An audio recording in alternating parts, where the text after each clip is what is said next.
আসসালামু আলাইকুম international news বাংলায় আপনাদের স্বাগতম। শুরুতে থাকছে শিরোনাম। ইরানে সামরিক হামলা চালাতে পারে যুক্তরাষ্ট্র। মধ্যপ্রাচ্যে উত্তেজনা বাড়ার আশঙ্কা।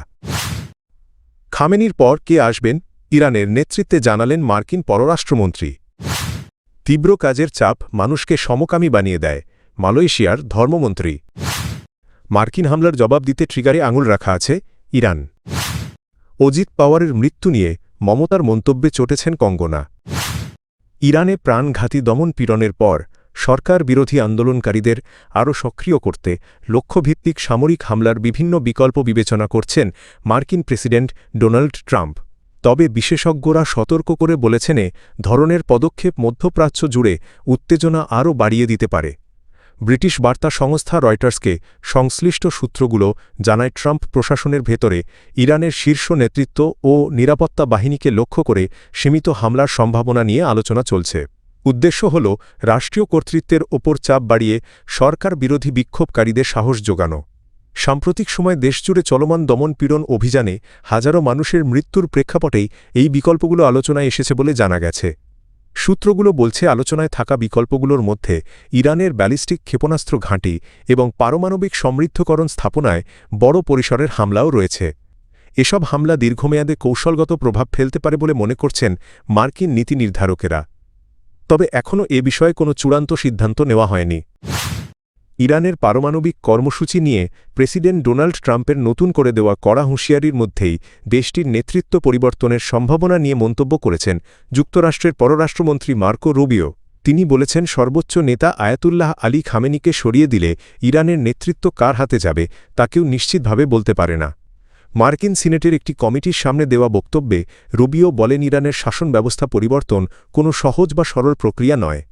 তার ভাষায় এটি ভেনেজুয়েলার মতো পরিস্থিতি নয়, যেখানে যুক্তরাষ্ট্র প্রেসিডেন্ট নিকোলাস মাদুরোকে ক্ষমতা থেকে সরাতে সক্রিয় ভূমিকা রেখেছিল। রুবিও বলেন, এটা কোনো ফ্রোজেন খাবার নয় যেটা মাইক্রো ওভেনে ঢুকিয়ে 2-2.5 মিনিটে তৈরি হয়ে যাবে।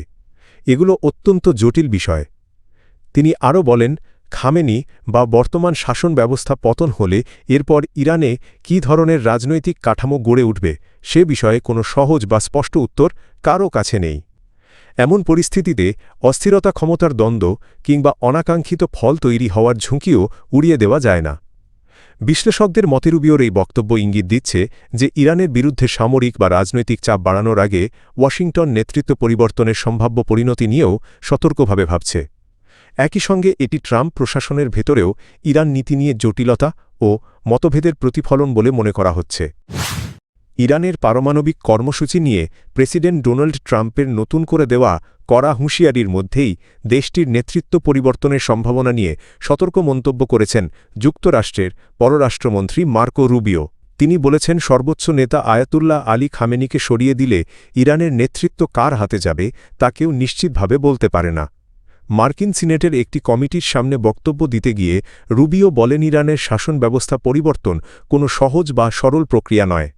এটি ভেনেজুয়েলার মতো পরিস্থিতি নয়, যেখানে যুক্তরাষ্ট্র প্রেসিডেন্ট নিকোলাস মাদুরোকে ক্ষমতা থেকে সরাতে সক্রিয় ভূমিকা রেখেছিল।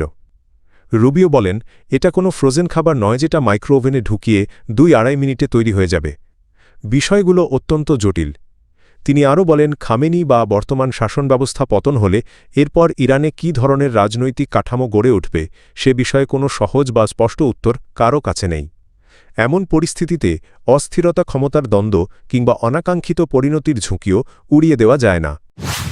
যুক্তরাষ্ট্রের যে কোনো সামরিক হামলার জবাব দিতে ইরান সম্পূর্ণ প্রস্তুত, এমন বার্তা দিয়েছেন দেশটির পররাষ্ট্রমন্ত্রী আব্বাস আরাকচি। তিনি বলেছেন, ইরানের সশস্ত্র বাহিনীর আঙুল ট্রিগারে রাখা আছে এবং প্রয়োজন হলে জোরালো প্রতিক্রিয়া জানানো হবে। মার্কিন প্রেসিডেন্ট ডোনাল্ড ট্রাম্প সম্প্রতি ইরানের সম্ভাব্য হামলার বিষয়ে সতর্ক করে বলেন, সংঘাত এড়ানোর সময় দ্রুত ফুরিয়ে যাচ্ছে। তার এই মন্তব্যের পরপরই তেহরানের প্রস্তুতির কথা প্রকাশ্যে আনলেন ইরানের শীর্ষ কূটনীতিক। এদিকে সামাজিক যোগাযোগ মাধ্যম এক্সে দেওয়া এক পোস্টে ইরানের সর্বোচ্চ নেতা আয়াতুল্লাহ আলী খামেনির উপদেষ্টা আলী শামখানি আরও কঠোর ভাষায় হুঁশিয়ারি দিয়েছেন। তিনি লেখেন, সীমিত হামলা বলে কিছু নেই, এটা একটি ভ্রান্ত ধারণা। আমেরিকার যে কোনো সামরিক পদক্ষেপ যে কোনো উৎস বা মাত্রায় হোক না কেন তা যুদ্ধ শুরুর ঘোষণা হিসেবে বিবেচিত হবে। শামখানির দাবি এমন হামলার জবাব হবে তাৎক্ষণিক সর্বাত্মক ও নজিরবিহীন, যার লক্ষ্য হবে তেল আবিবের কেন্দ্রস্থল এবং আগ্রাসনকারীদের সব সমর্থক। সম্প্রতি ট্রাম্প আরও বলেন, যুক্তরাষ্ট্রের নৌবাহিনীর একটি বিশাল আর্মাডা ইরানের উপকূলবর্তী অঞ্চলের দিকে এগিয়ে যাচ্ছে এবং প্রয়োজনে তা দ্রুত ও সহিংসভাবে মিশন সম্পন্ন করতে প্রস্তুত। এই বক্তব্যের জবাবে বুধবার সামাজিক মাধ্যমে পোস্ট দেন আব্বাস আরাগচি।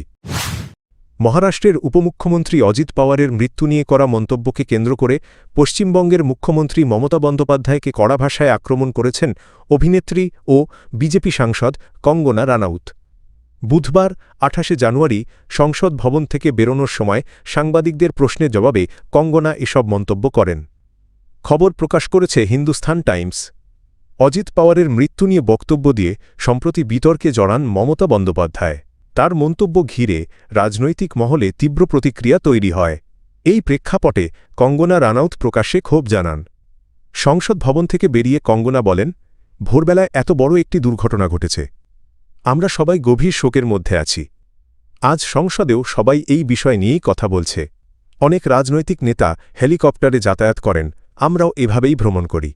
তিনি আরও বলেন, এমন শোকের মুহূর্তে এ ধরনের নিচু মানসিকতার মন্তব্য করা অত্যন্ত দুর্ভাগ্যজনক। তার একটু সংযম দেখানো উচিত ছিল।